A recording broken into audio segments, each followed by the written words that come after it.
Sir, I am very glad when I read the address of the President. He said that this government is very seriously considering to establish immediately the institutions of Lokpal and Lokayukt. Sir, we have been telling this for years, and I think it is high time that this thought was translated into practice. If you have to check this administrative instrument and to check corruption corroding this instrument, we should have moral stature.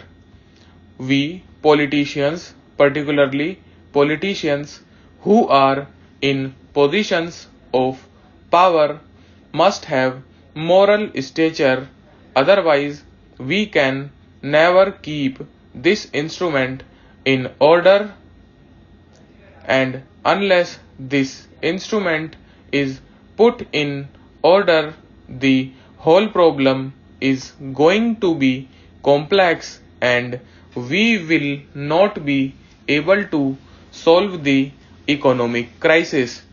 Sir, one more aspect I would like to touch, and that is regarding education.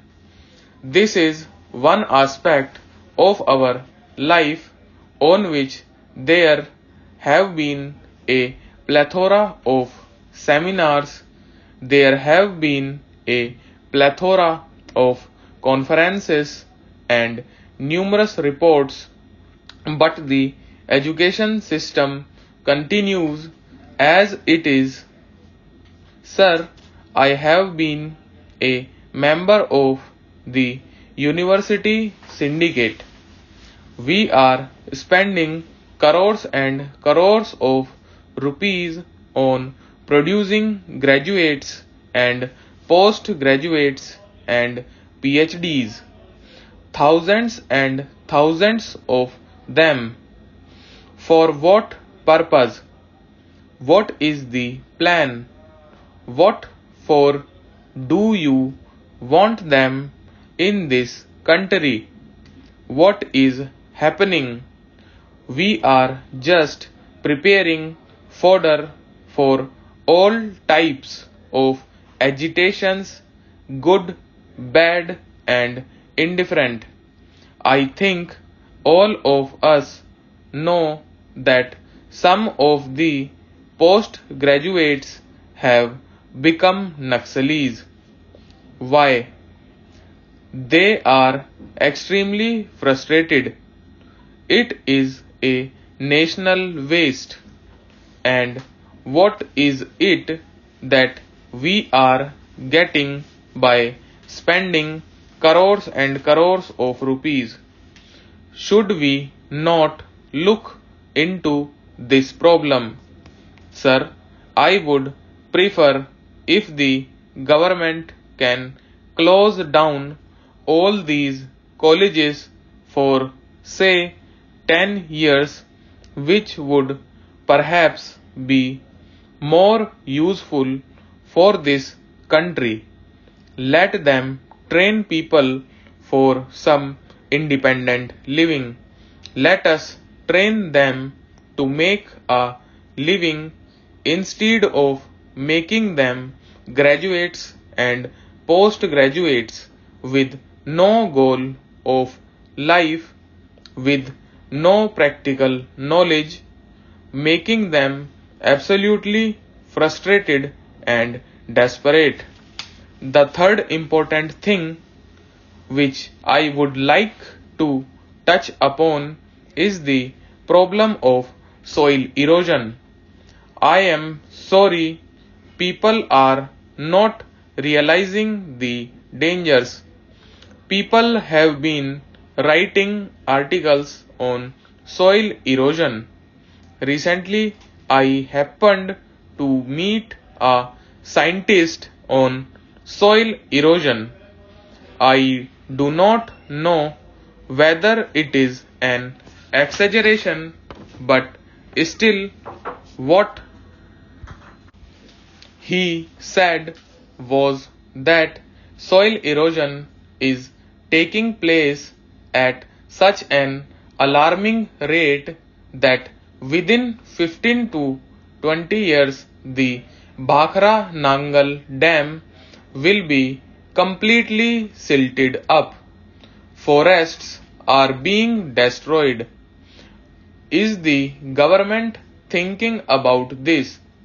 When forests are being destroyed, the climate is changing. There is imbalance in rainfall. There is drought or there is flood.